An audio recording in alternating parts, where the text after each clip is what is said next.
다음에 찬송가 96장.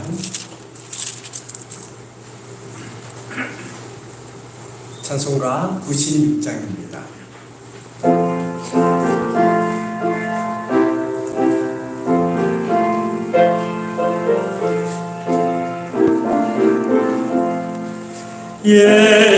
예수님은 누구신가? 우는 자의 위로와 없는 자의 풍성이며 전한 자의 높음과 잡힌 자의 노임되고 우리 기쁨 되시네. 예수님은 누구신가? 약한 자의 강함과 눈먼 자의 빛이시며 병든 자의 고침과 죽은 자의 부활되고 우리 생명 되시네. 예수님은 누구신가? 주한 자의 정함과 죽을 자의 생명이며 죄인들의 중보와 멸망자의 구원되고 우리 평화 되시네. 예수님은 누구신가? 온 교회의 머리와 온 세상의 구주시며 모든 왕의 왕이요 심판하실 주님 되고 우리 영광 되. 4절 하시는 겁니다. 예수님은 누구신가? 온 교회의 머리와 온 세상의 구주시며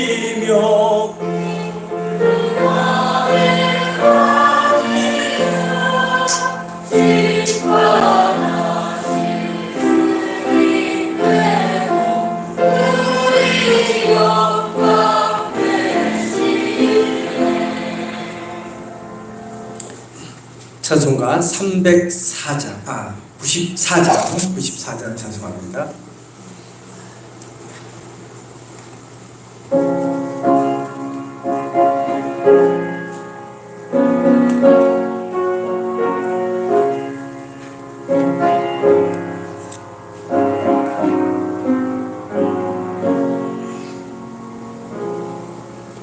주 예수보다 더 귀한 것은 없네. 이 세상 무기와 바꿀 수 없네. 영주는 내 대신 돌아가신 그 놀라운 사랑 잊지 못해. 세상 즐거움 다 버리고 세상 자랑 다 버렸네.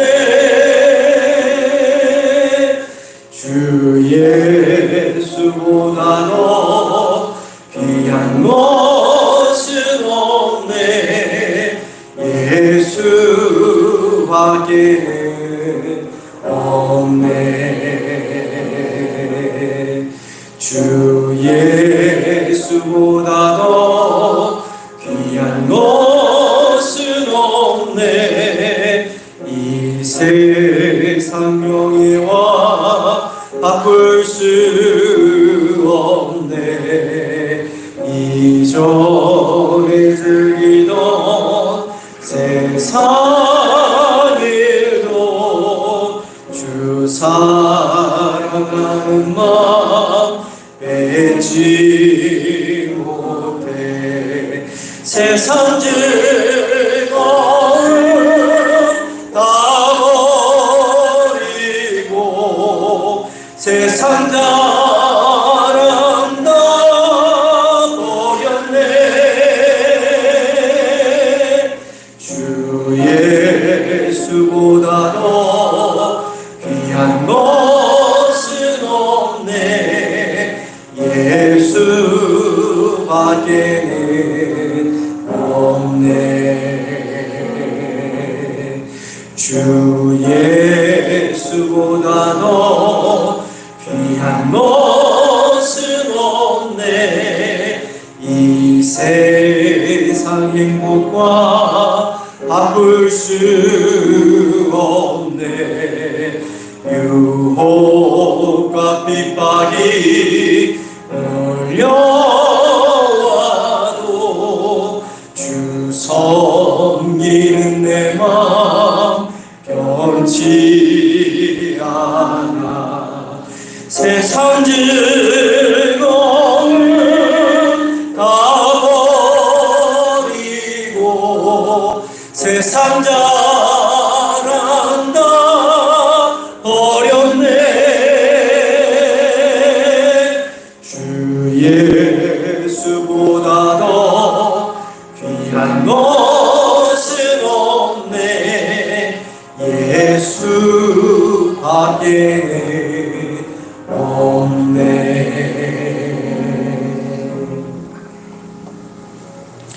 다 함께 자리에서 일어나셔서 조용한 기도드림으로 주일 예배 하나님께 올려드립니다.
너희는 여호와를 만날 만한 때에 찾으라. 가까이 계실 때에 그를 부르라. 악인은 그의 길을, 불의한 자는 그의 생각을 버리고 여호와께로 돌아오라. 그리하면 그가 긍휼히 여기시리라. 우리 하나님께로 돌아오라. 그가 너그럽게 용서하시리라. 아멘.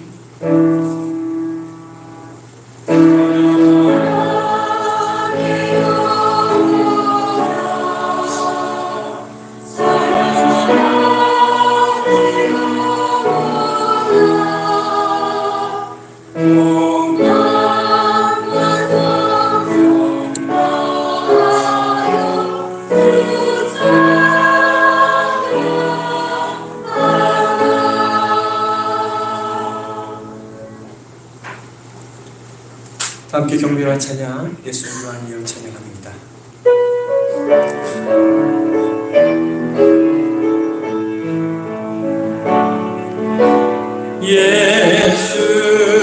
예수의 왕이여 이곳에 오소서. 보좌로 주여 임하사 찬양을 받아주소서. 주님을 찾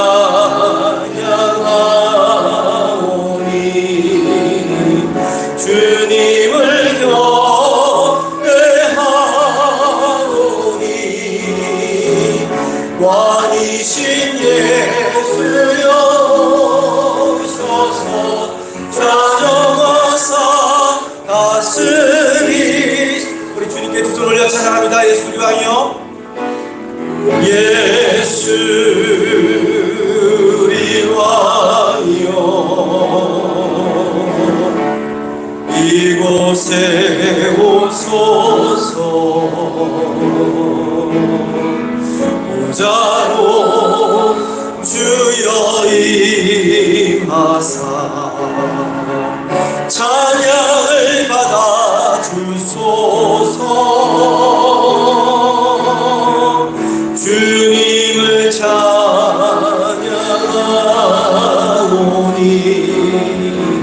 주님을 경배하오니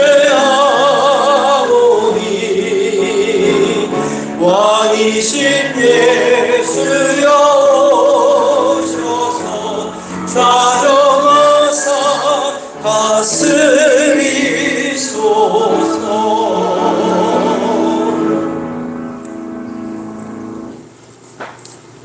교동문 115번 구주강림 첫 번째 주 말씀 함께 교독해서 봅니다. 성문으로 나아가라, 나아가라. 백성이 올 길을 닦으라. 우리를 수축하고 수축하라. 돌을 제하라. 만민을 위하여 빛을 들라. 여호와께서 땅 끝까지 선포하시되 너희는 딸 시온에게 이르라. 보라, 내 구원이 이르렀느니라. 보라, 하늘이 그에게 이르고 몸이 나라에 이르리라 하느니라. 사람들이 너를 일컬어 거룩한 백성이라 여호와께서 구속하신 자라 하겠고, 또 너를 일컬어 찾은바 인자여 머리맞지 아니한 성국이라 하리라. 선지자 이사야의 책에 쓴 바 광야에서 외치는 자의 소리가 있어 이르되 너희는 주의 길을 준비하라. 그의 오실기를 굳게 하라. 모든 골짜기가 메워지고 모든 산과 작은 산이 낮아지고. 굵은 것이 좁아지고 험한 길이 평탄하여질 것이요. 함께 읽겠습니다. 모든 육체가 하나님의 구원하심을 보리라 함과 같으라. 아멘. 사도신경으로 신앙 고백드립니다. 전능하사 천지를 만드신 하나님 아버지를 내가 믿사오며 그 외아들 우리 주 예수 그리스도를 믿사오니 이는 성령으로 잉태하사 동정녀 마리아에게 나시고 본디오 빌라도에게 고난을 받으사 십자가에 못 박혀 죽으시고 장사한 지 사흘 만에 죽은 자 가운데서 다시 살아나셨으며 하늘에 오르사 전능하신 하나님 우편에 앉아 계시다가 죄리로서 산 자와 죽은 자를 심판하러 오시리라. 성령을 믿사오며 거룩한 공예와 성도가 서로 교통하는 것과 죄를 사하여 주시는 것과 몸이 다시 사는 것과 영원히 사는 것을 믿사옵나이다. 아멘.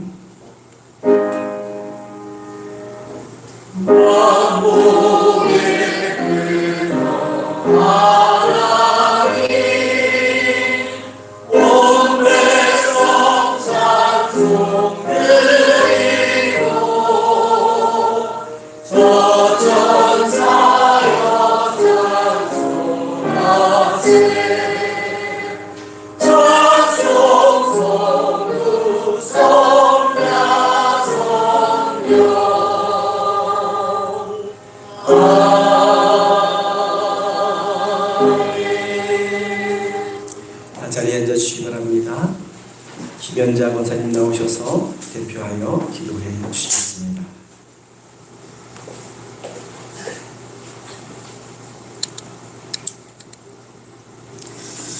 하나님 아버지 감사합니다.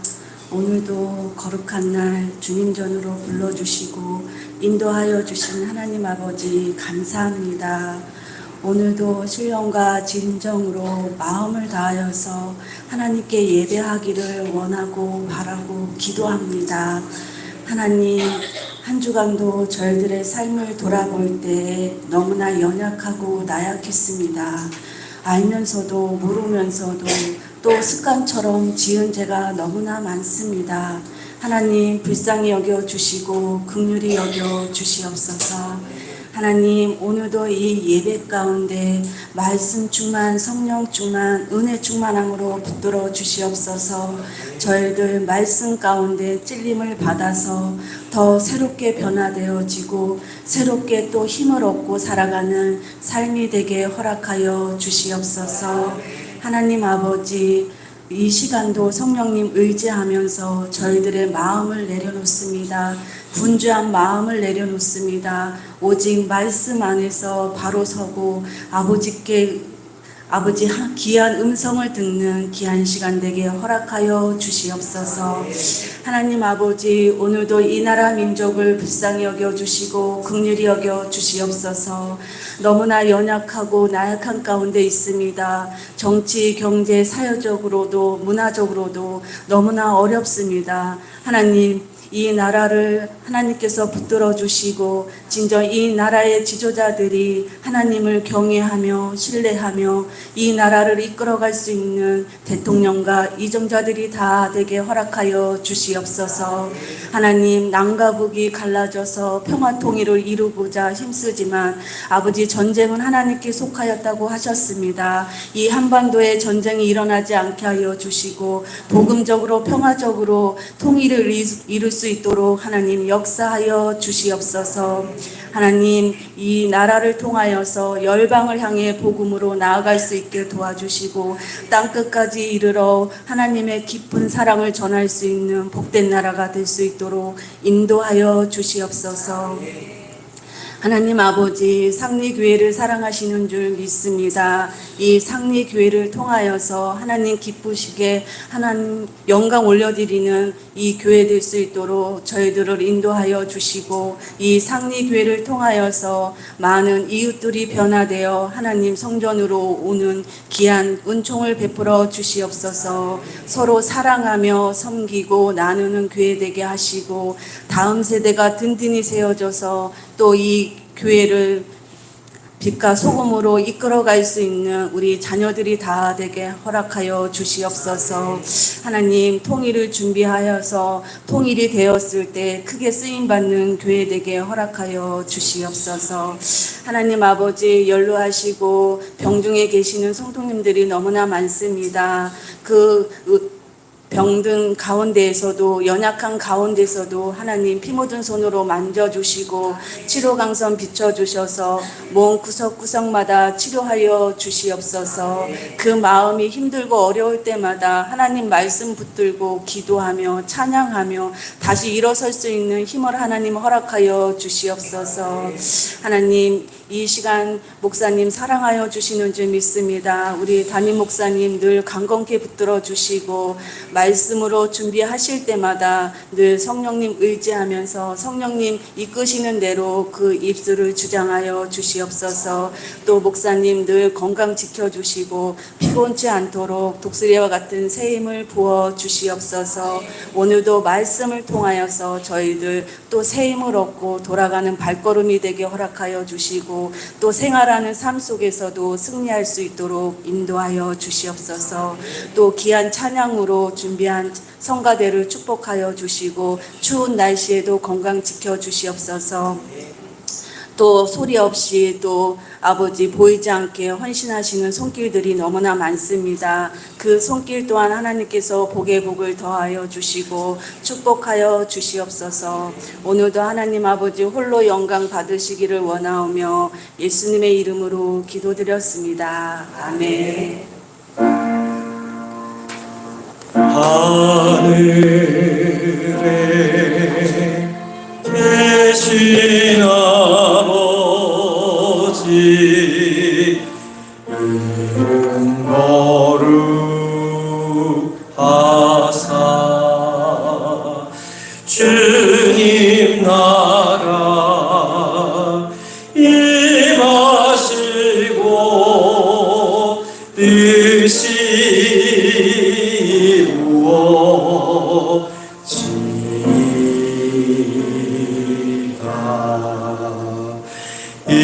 일용할 양식 주시고 우리들의 큰 죄 다 용서하옵시고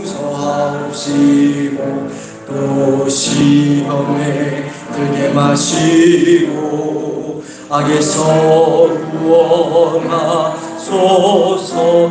대개 주의 나라 주의 권세 주의 영광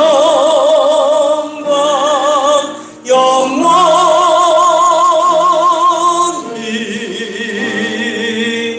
아멘.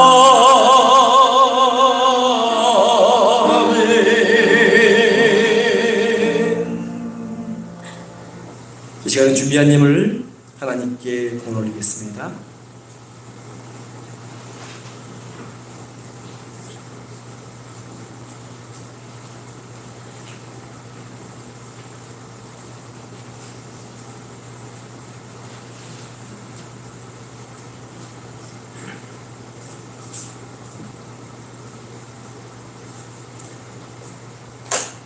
우리 삶의 주인 되시며 생명 되시는 하나님, 주님의 은혜에 감사하며 예물을 드립니다. 예물 드리는 우리의 마음과 중심과 생각을 받아주시고 하나님의 방법으로 축복하시고 형통하게 하여 주옵소서. 귀하게 드린 것 이상으로 더 큰 은혜를 부어 주옵소서. 예물과 함께 드린 기도의 제목들이 있습니다. 하나하나 기억하여 주옵소서. 우리 삶의 물질의 문제가 해결되게 하시고 아픔과 상처와 질병이 씻은 듯 낫게 하시며 직장과 사업장과 일터에서 어려움 당하지 않게 하시고 우리의 사랑스러운 자녀들이 주님의 예비하신 가운데 거할 수 있도록 인도하여 주옵소서. 가정마다 감사의 제목이 늘어나게 하시고 하나님이 지켜주시는 평안 가운데 거하게 하여 주옵소서. 정성이 담긴 이 예물을 통하여 상리교회가 더욱더 든든히 세워지고 주님의 복음을 널리 증거하게 하시며 하나님 나라가 확장되는 역사가 나타나게 하여 주옵소서. 귀하신 우리 주 예수 그리스도의 이름으로 기도드립니다. 아멘.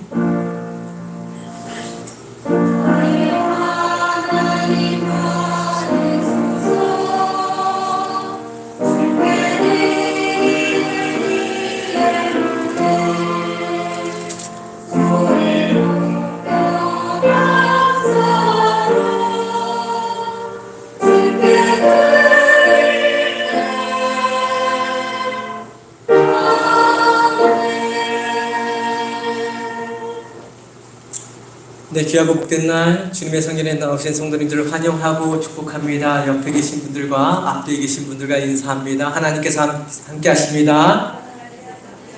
하나님께서 도우십니다. 할렐루야, 잘 오셨습니다. 제가 오후 예배 때 인사를 먼저 해드려요. 또 한 번 합시다. 사랑합니다. 네, 축복합니다. 할렐루야, 잘 오셨습니다. 서로를 축복하며 찬양합니다. 손을 내밀어 서로의 눈을 마주보며 축복합니다. 하나님께서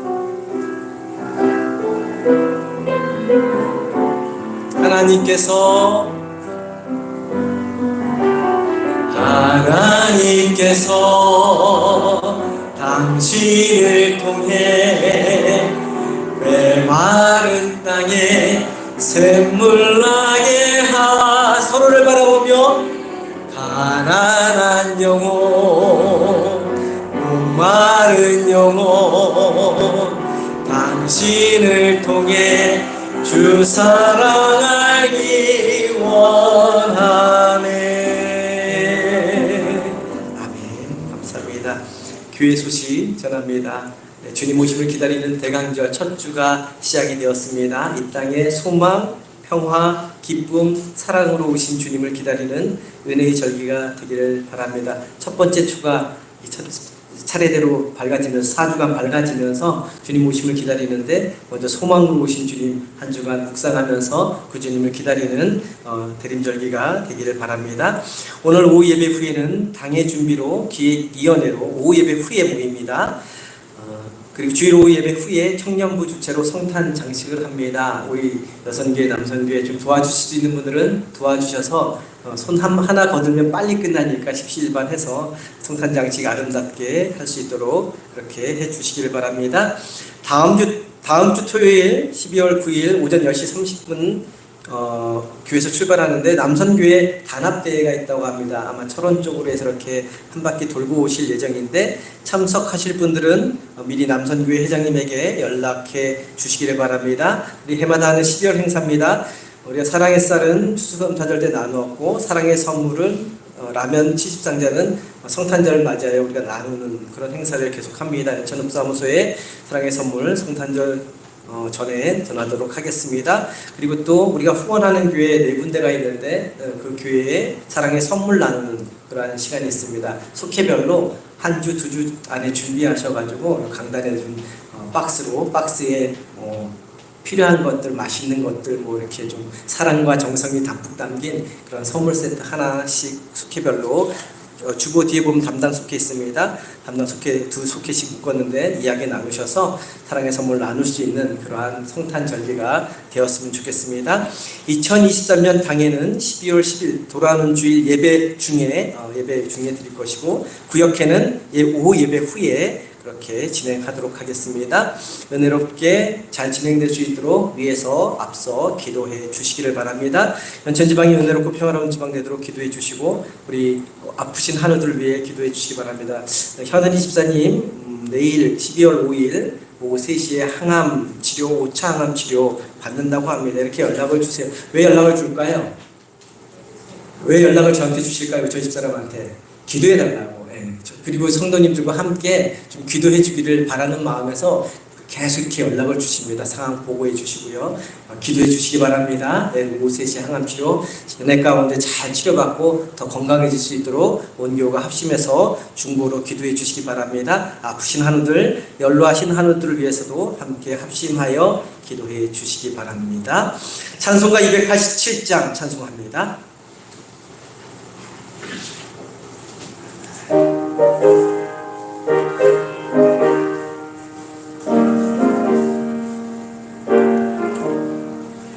예수 앞에 나오면 죄사함 받으며 주의 품에 안기어 편히 쉬리라.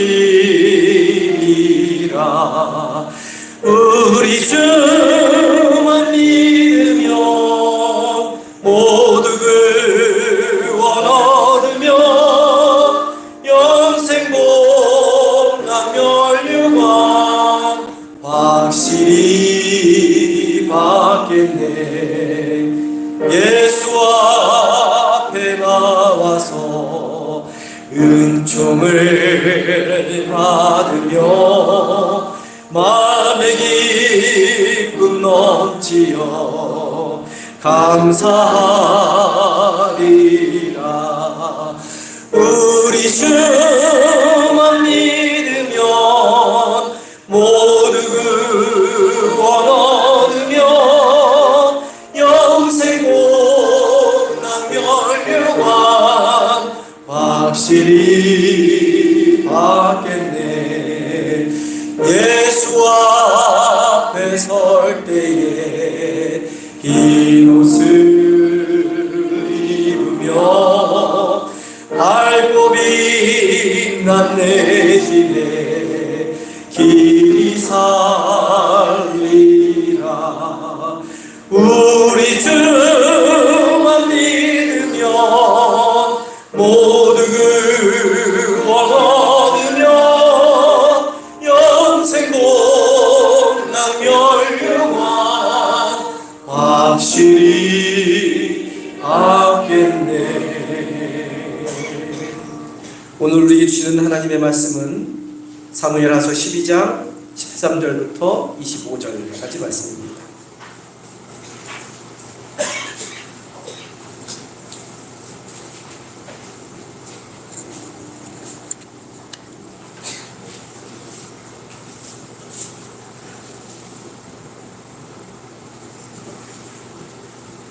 사무엘하서 12장 13절부터 25절까지 말씀.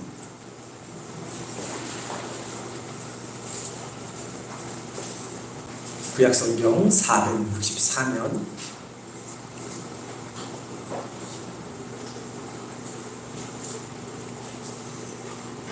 저와 함께 교독해서 봅니다. 제가 먼저 봅니다. 다윗이 나단에게 이르되 내가 여호와께 죄를 범하였노라 하매 나단이 다윗에게 말하되 여호와께서도 당신의 죄를 사하셨나니 당신이 죽지 아니하려니와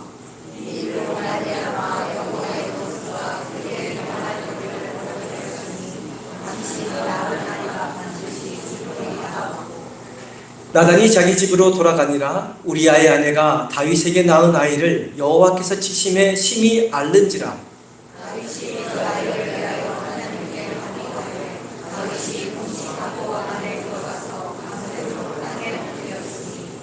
그 집의 늙은 자들이 그 곁에 서서 다윗을 땅에서 일으키려 하되 왕이 듣지 아니하고 그들과 더불어 먹지도 아니하더라.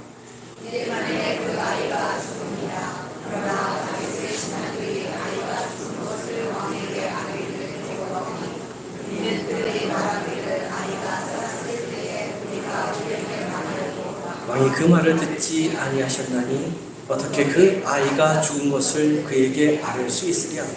왕이 상심하시리로다 함이라. 다윗이 그의 신하들이 서로 수근거리는 것을 보고 그 아이가 죽은 줄을 다윗이 깨닫고 그의 신하들에게 묻되 아이가 죽었느냐 하니 대답하되 죽었나이다 하는지라.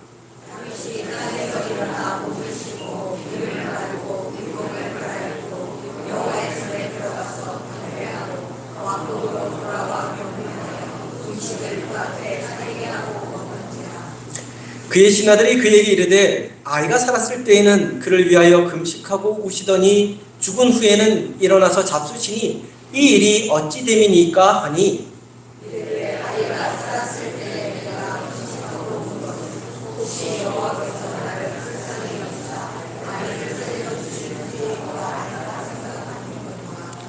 지금은 죽었으니 내가 어찌 금식하랴. 내가 다시 돌아오게 할 수 있느냐. 나는 그에게로 가려니와 그는 내게로 돌아오지 아니하리라 하니라.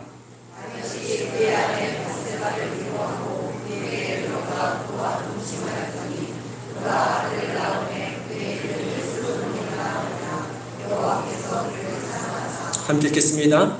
선지자 나단을 보내 그의 이름을 여디디아라 하시니 이는 여호와께서 사랑하셨기 때문이더라. 아멘. 성가대의 찬양 읽겠습니다.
아멘. 우리 하나님께 영광의 박수 올립니다. 귀한 찬양 주신 성가들에게 큰 격려와 박수 보내주시기 바랍니다. 감사합니다.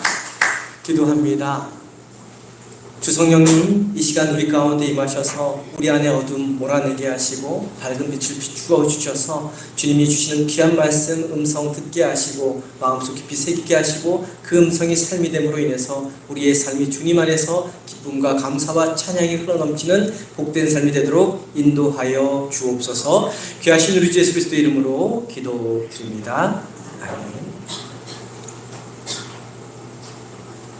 사람은 누구나 다 자기 중심적으로 살아갑니다. 그래서 자신이 한 일에 대해서는 그 일이 어떠한 상황에서 어떠한 결과를 가져오더라도 객관적으로 평가하지 못합니다. 그럴 만한 이유와 그럴 만한 근거를 대고 변명과 핑계를 대면서 그땐 그럴 수밖에 없었다고, 그것이 나의 최선이었다고 이야기를 합니다. 그러나 반대로 다른 사람이 한 일에 대해서는 엄격한 잣대와 객관적인 평가 기준을 가지고 가혹하리만치 냉정하게 평가합니다. 믿음으로 사는 사람도 예외가 되지 않지요. 하나님의 마음에 합한 사람이라고 유일하게 인정받았던 다윗도 마찬가지였습니다. 지난 시간 우리가 나단 선지자가 다윗을 책망하는 내용에 대해 살펴보았습니다. 한 부자가 자기는 많은 양을 가지고 있으면서도 가난한 사람이 유일하게 가지고 있는 양 한 마리를 빼앗아 자기에게 온 손님을 접대했다는 이야기를 들었을 때 다윗은 분개했습니다. 그러면서 그 사람은 죽어 마땅하다, 왕으로서 그 사람을 죽여야겠다라는 그 다짐까지 하며 여호와의 살아계심을 두고 맹세까지 했습니다. 다윗 왕은 충신이었던 우리아와 그의 아내 밧세바에게 저지른 자신의 죄는 아무렇지도 않게 생각하고 부자가 가난한 자의 양 새끼를 잡아다 손님을 접대했다는 말을 듣고는 그 자를 죽여야 한다라고 말을 했던 것이죠. 자신이 저지른 잘못된 일은 너무나 당연한 것으로 여기고 다른 사람이 한 것은 아주 객관적이고 아주 냉정하게 평가를 내렸던 것입니다. 이처럼 모든 인간은 항상 모든 일을 자기 중심적으로 생각하고 자신을 정당화하는 일의 선수입니다. 자신을 객관적으로 바라보지 못하고 자신을 돌아보며 반성하는 일에는 너무나 아둔합니다. 하나님은 이런 다윗을 그냥 내버려 두지 않으셨습니다. 다시 하나님 중심으로 자기 중심의 삶을 살던 다윗이 하나님 중심으로 돌이킬 수 있도록 나단 선지자를 통해서 당신이 바로 그 부자가 바로 그 사람이다, 당신이다 라고 책망하게 하십니다. 다윗의 위대한 점은 바로 이런 나단의 책망 앞에 자신을 다시 돌이켜 볼 줄 알았다는 것입니다.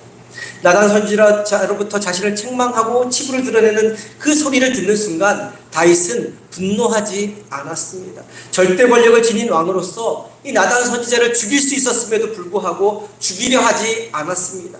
그 나단 선지자의 소리를 하나님의 소리로, 자신의 양심을 향해 외치는 하나님의 소리로 들었습니다. 하나님이 자신에게 직접 들려주시는 음성으로 듣고 돌이킨 것입니다.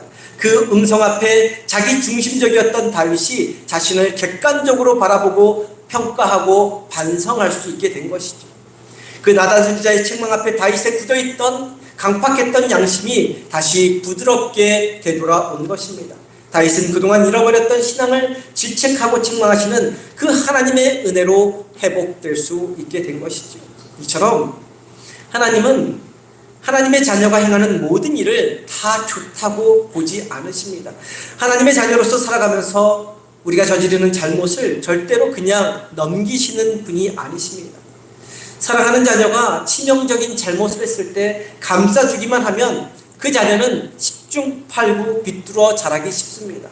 잘못했을 때 잘못한 것이 무엇인지 알려주고 그 잘못의 결과를 분명히 알려주고 그 책임을 감당하게 할 때 그 자녀는 이 세상에서 올바르게 살아갈 뿐만 아니라 잘 살아갈 수 있게 되는 것이죠. 하나님도 마찬가지십니다. 우리를 너무나 사랑하시기 때문에, 우리를 너무나 아끼시기 때문에 잘못한 것에 대해 질책과 책망하시며 징계를 내리시는 것입니다. 그래야 동일한 잘못을 범하지 않고, 그래야 아름다운 하나님의 사람으로 살아갈 수 있기 때문입니다. 다윗의 죄를 들추어내시는 그 하나님 아버지의 마음을 읽을 수 있어야 합니다. 다윗에게 책임을 물으시고 징계를 가하는 하나님 아버지의 마음을 읽을 수 있어야 합니다. 다윗은 그 하나님의 마음을 읽었던 것이고, 그래서 하나님 앞에 무릎을 꿇고 납작 엎드릴 수 있었던 것입니다. 자신이 저지른 죄, 덮어두었던 죄를 들춰내어 회개하며 하나님 앞으로 돌아온 것이죠.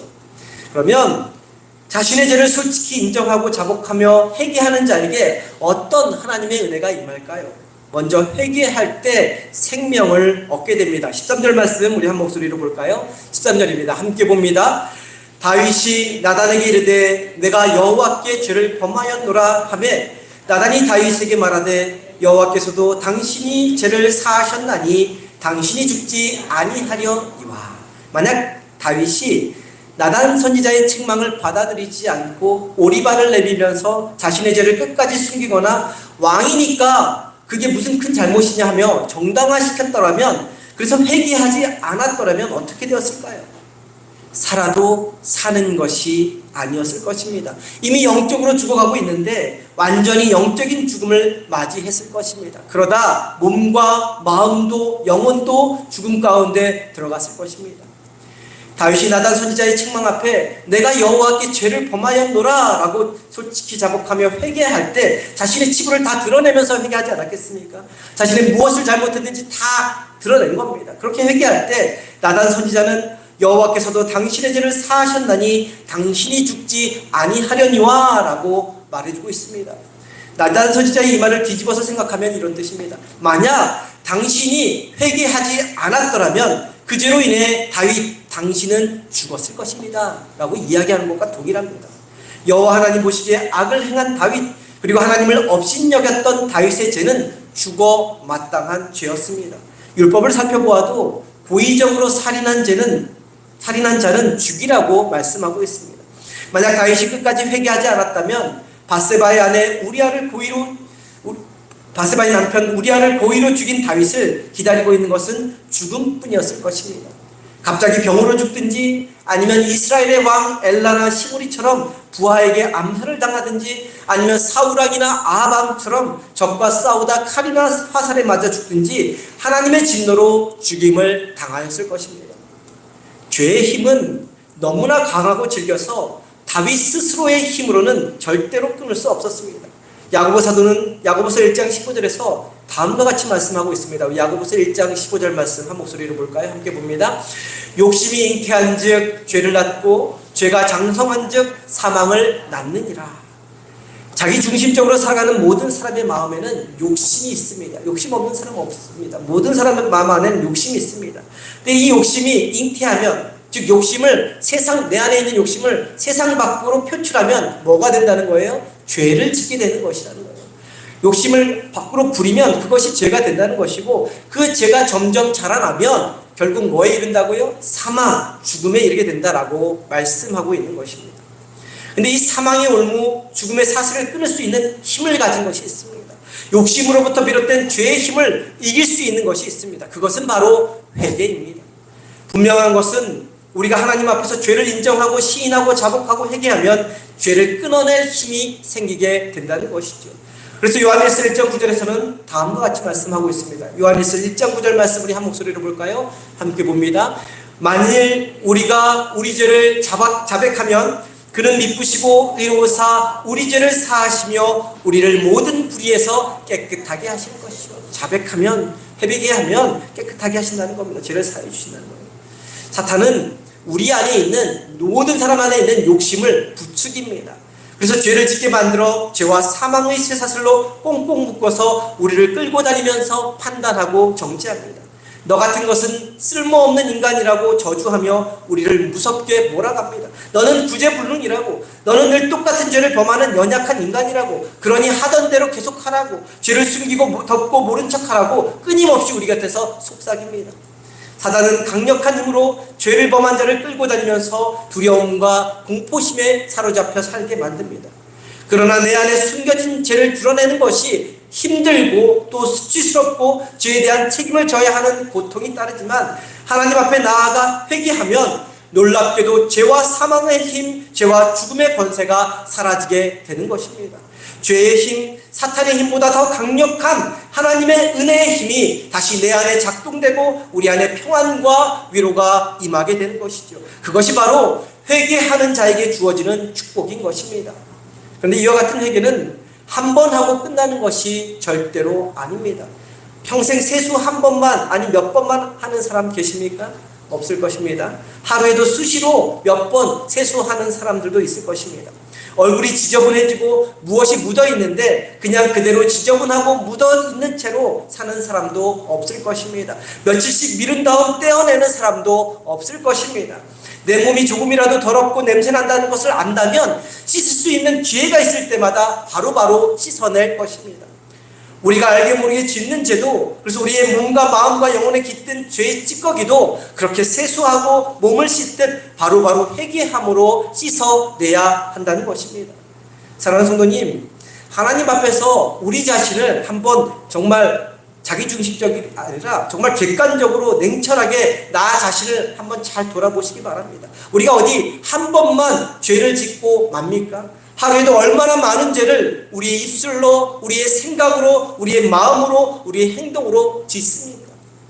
나 중심으로 생각하는 것이 아니라 하나님 앞에서 하나님 중심으로 생각하면, 다시 말해 하나님 앞에서 우리의 모습을 조금이라도 자세히 객관적으로 들여다보면 회개해야 할 것 투성입니다. 쉼없이 회개해도 모자란 것입니다.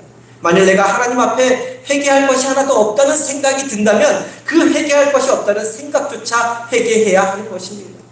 순간순간마다 하나님 앞에서 불완전하고 욕심 많은 내 모습을 살피면서 자복하고 회개하는 삶을 살아가는 저와 성도님 되기를 간절히 소망합니다. 그래서 날마다 우리 안에서 솟아나는 욕심, 날마다 우리를 유혹하고 짓누르는 죄와 죽음의 권세, 사탄의 권세를 물리치고 승리하는 삶을 사는 저와 성도님 되기를 간절히 소망합니다. 둘째로, 회개하면 죄의 열매는 받게 됩니다.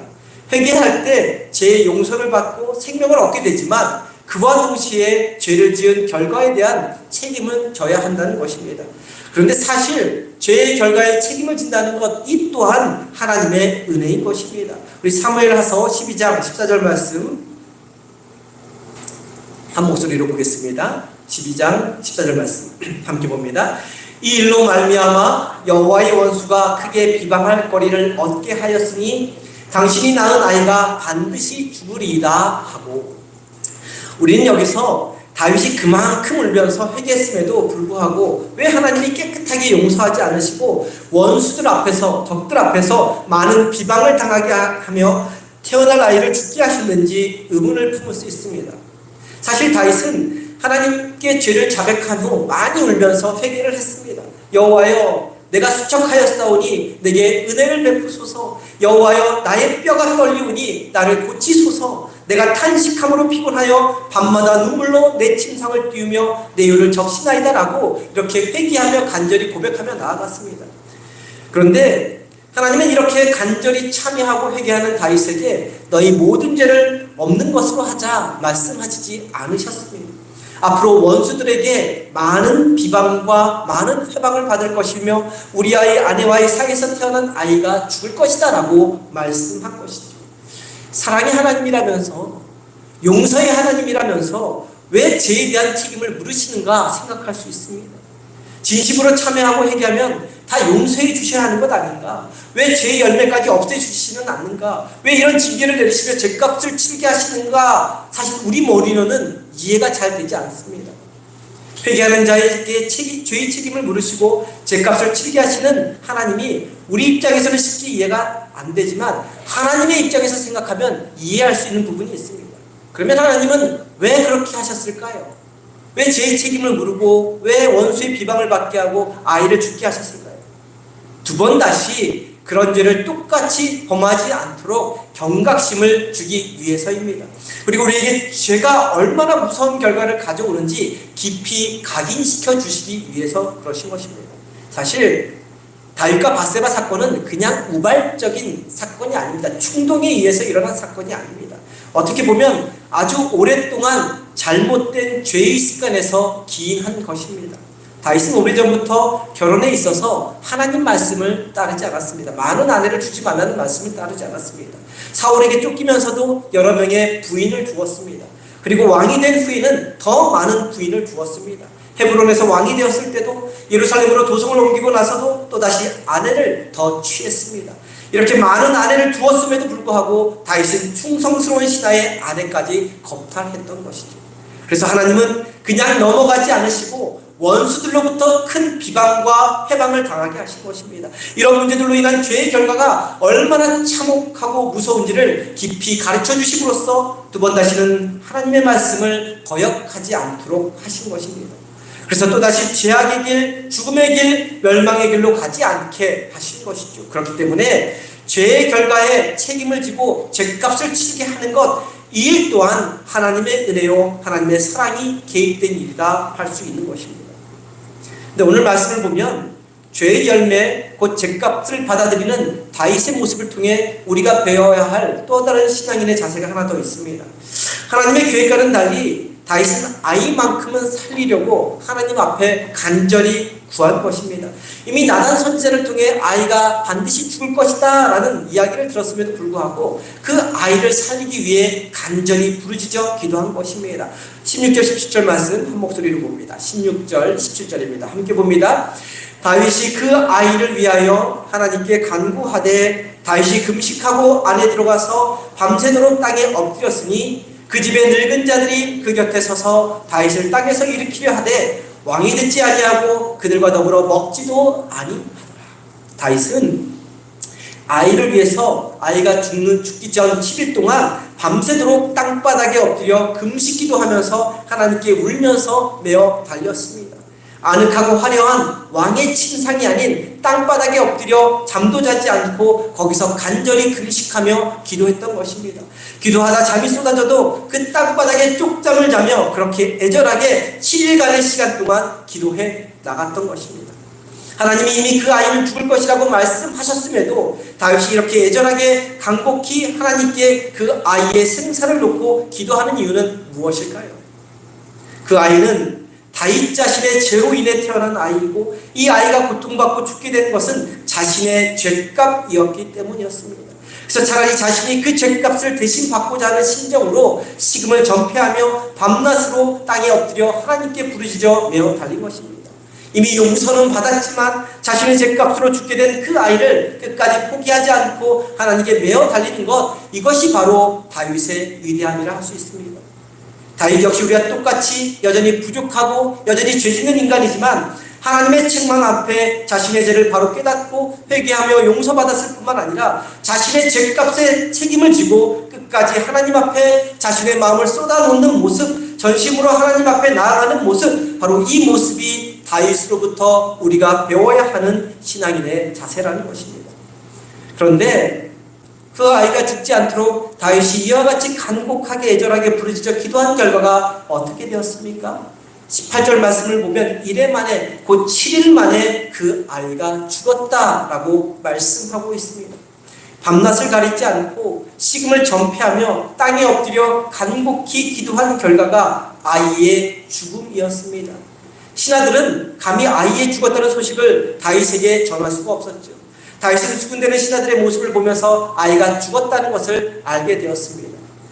간절하고 절박한 기도가 거절된 것입니다. 이처럼 간절하고 절박한 기도가 거절되고 결국 사랑하는 아이가 죽게 되었다면 어떤 반응을 보이는 것이 정상입니까? 보통은 일반적으로 실망감, 상실감, 좌절감에 사로잡혀 주저앉거나 넋이 나가는 것이 정상입니다. 그래서 신하들이 다윗이 어떻게 될지 몰라서 쉽게 말을 전하지 못했던 것입니다. 그런데 다윗은 어떻게 반응하지요? 20절 말씀 한 목소리로 봅니다. 20절입니다. 함께 봅니다. 다윗이 땅에서 일어나 몸을 씻고 기름을 바르고 의복을 갈아입고 여호와의 전에 들어가서 경배하고 왕궁으로 돌아와 명령하여 음식을 그 앞에 차리게 하고 먹은지라. 다윗은 아이가 죽은 것을 알고 난 다음 신하들의 걱정과 염려와는 정반대로 행동을 합니다. 나단 선지자를 통해 하나님이 말씀하신 대로 심판이 이루어지자 곧바로 그것을 겸손하게 받아들입니다. 그리고 오히려 정결하게 차려입고 하나님 앞에 나아가 경배한 후 일상의 삶으로 되돌아온 것입니다.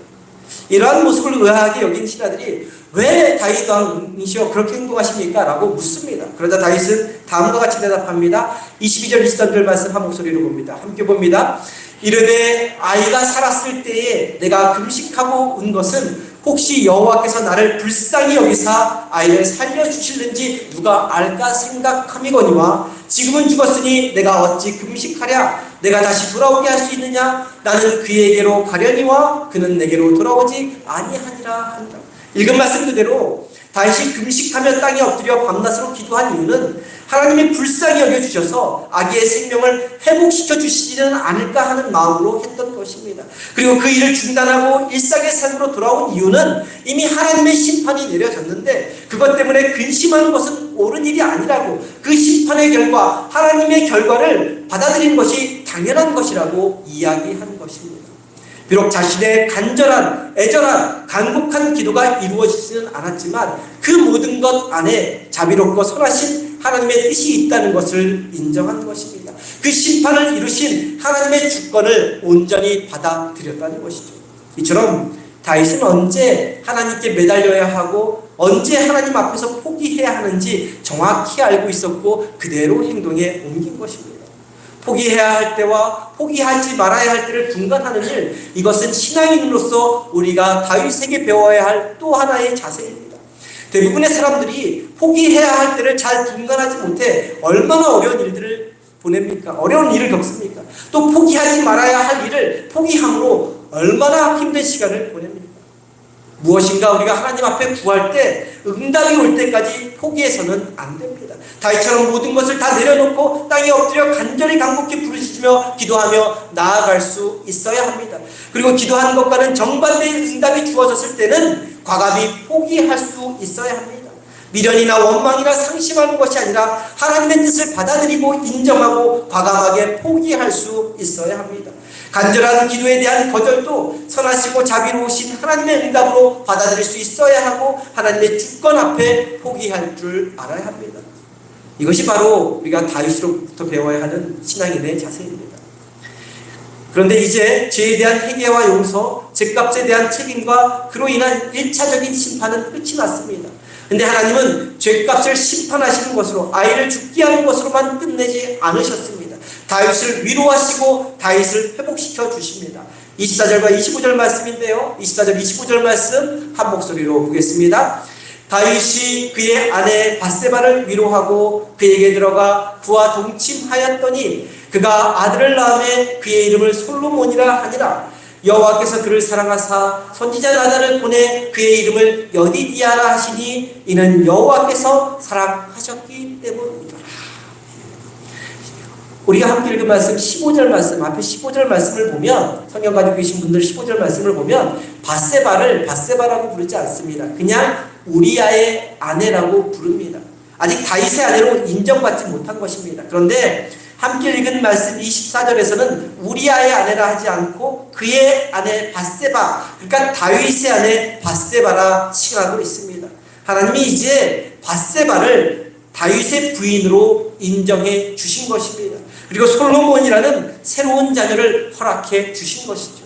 그리고 솔로몬이 태어났을 때 하나님은 나단 선지자를 보내어 이름을 따로 지어주셨는데 그 이름이 뭐라고요? 여디디아. 네, 성경에 유일하게 나오는 구절입니다. 여디디아라는 단어였습니다. 이 단어의 뜻은 하나님의 사랑하는 자녀, 하나님의 사랑하는 아이라는 뜻입니다. 하나님은 다윗의 회개를 받으시고 죄값을 징계하신 후에 새로 태어나는 아이 이름을 통해 내가 너를 여전히 사랑한단다 라고 말씀해주고 계신 것입니다. 이처럼 하나님은 새로 태어난 아이 솔로몬에게 새로운 이름을 지어줌으로 다윗을 위로해 주시고 다윗을 회복시켜 주셨던 것입니다. 우리가 회개하면 죄의 열매에 대해서는 책임을 져야 합니다. 그러나 회개하며 나오면, 자신의 죄값에 책임을 지면, 기도하며 나오면 하나님은 여전히 너는 나의 사랑스러운 자녀다, 나는 여전히 너를 사랑한단다 말씀해 주시고 위로해 주신다는 것이죠. 그렇게 해서 죄의 세력과 원수의 해방에서 우리를 이기게 해 주신다는 것입니다. 사랑하는 성도님, 대강절을 시작하는 첫 주입니다. 근데 대강절은 주님이 오심을 기다리는 절기인데 주님이 이 땅에 오신 이유가 무엇입니까? 성탄절 즐겁게 행복하게 축하하며 지내라고 오신 겁니까? 그렇지 않습니다. 우리의 죄를 용서해 주시기 위해 오신 것입니다. 그리고 죽음 가운데 살아가는 우리에게 영원한 생명을 주시기 위해 이 땅에 오신 것입니다. 그 주님 앞에 서면 우리 모두는 언제나 욕심 많은 죄인에 불과합니다. 그러나 주인의 몸으로 살아갈지라도 매 순간 우리의 죄를 자복하고 회개하면 주님은 우리를 언제나 용서해 주십니다. 죄값을 치르게 하더라도 우리를 벌주고 심판하기 위해서가 아니라 살리기 위해서 새로운 생명을 주시고 새로운 길로 인도하시기 위해서 그렇게 하시는 것입니다. 간절한 기도에 거절하시는 이유도 마찬가지인 것이죠. 이 사실을 기억하면서 매 순간 하나님 앞에 겸손히 나아갈 때 하나님은 저와 성도님에게 너는 여전히 나의 사랑하는 자녀다. 여전히 나의 어여쁜 아이다. 여전히 내가 너를 사랑하고 있단다 말씀해 주시면서 우리를 위로해 주시고 우리를 회복시켜 주실 것입니다. 그 주님의 음성을 들으며 주님과 함께 날마다 새로운 길, 생명의 길, 회복의 길로 걸어가는 저와 성도님 되기를 주님의 이름으로 간절히 축원합니다. 기도하겠습니다. 날마다 숨쉬는 순간마다 하나님의 은혜와 사랑으로 살아가게 하시니 감사를 드립니다. 그 은혜, 그 사랑을 기억하며 우리의 언행 심사가 하나님 마음에 합한 삶이 되어야 하는데 하나님의 마음에서 어긋난 삶을 살 때가 너무나도 많습니다. 하나님 중심이 아닌 나 중심으로 살면서 욕심을 잉태하여 죄악된 길로 걸어갈 때가 많습니다. 그럴 때마다 우리 각자의 모습을 냉정하게 정확하게 돌아볼 수 있도록 반성하며 회개할 수 있도록 말씀해 주옵소서. 그 말씀 앞에 겸손히 무릎 꿇고 회개하며 다시 하나님 중심의 삶을 회복하게 하여 주옵소서. 그래서 회개하는 자를 새롭게 하시고 생명을 주시는 은혜, 죄의 결과를 책임지게 하시며 악순환의 고리를 끊어내게 하시는 은혜, 내가 너를 여전히 사랑한다는 그 주님의 음성을 들을 수 있는 은혜를 경험하며 사는 복된 인생이 되게 하여 주옵소서. 귀하신 우리 주 예수 그리스도의 이름으로 기도드립니다. 아멘.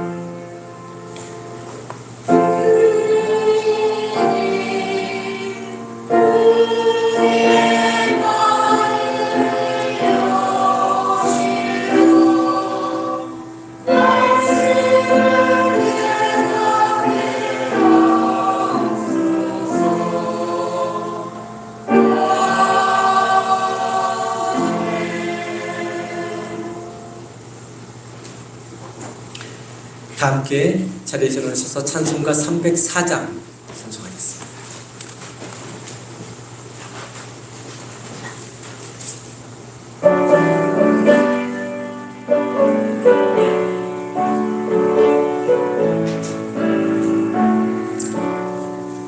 그 계신 하나님의 사랑 말로 다 영영 못하네.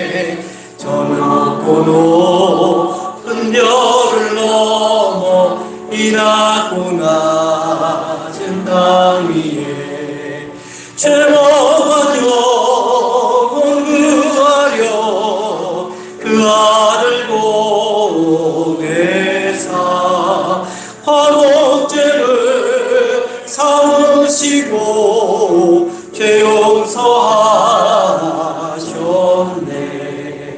하나님 크신 사랑은 증량다 못하네. 영원히 변치 않는 사랑 성도여 찬양하세. 괴로운 시절 지나가고 땅 위에 영화 쇠할 때 주 믿지 않던 영혼들은 큰 소리 외쳐 울어도 주 믿는 성도들에게 큰 사랑 베푸사 우리의 죄 사했으니 그네 잊을까. 하나님 크신 사랑은 증량다 못하네. 영원히 변치 않는 사랑 성도여 찬양하세. 하늘을 두루마리 삼고 바다를 머물 삼아 한없는 하나님의 사랑 다 기록할 수 없겠네. 하나님의 크신 사랑 그 어찌 닿았을까. 저 하늘 높이 쌓아도 채우지 못하리. 하나님 크신 사랑은 증량다 못하네. 영원히 변치 않는 사랑 성도여 찬양하세. 기도합니다. 지금은 십자가에서 죽으시기까지 우리를 품어주신 우리 주 예수 그리스도의 은혜와 하나님 아버지의 크고 높고 깊은 사랑과 우리를 지키시고 도우시고 인도하시는 성령님의 감화감동 역사하심이 죄의 힘보다 강한 회개의 힘으로 살아가면서 우리 삶을 위로해 주시고 회복시켜 주시는 주님의 은혜 가운데 살고자 결단하며 돌아가는 성도님들의 머리 위에 이제부터 영원토록 함께하여 주시기를 간절히 축원하옵나이다. 아멘.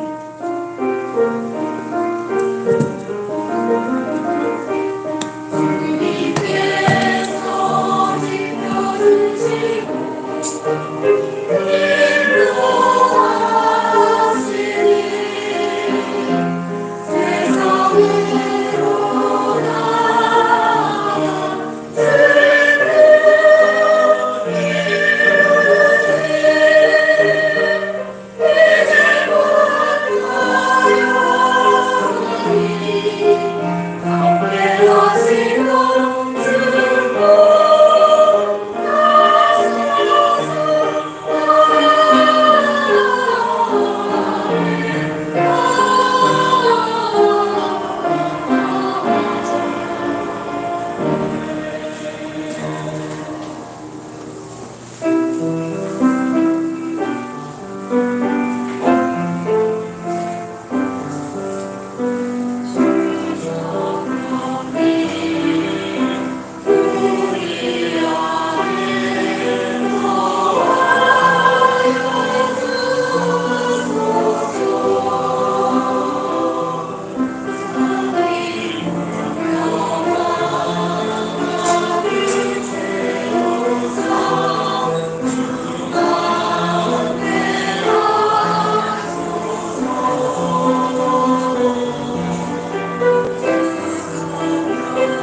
갑자기 이제 성분이 지나가는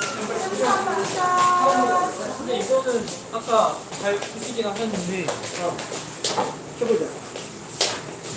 이거보단 옆쪽에서 어느 카가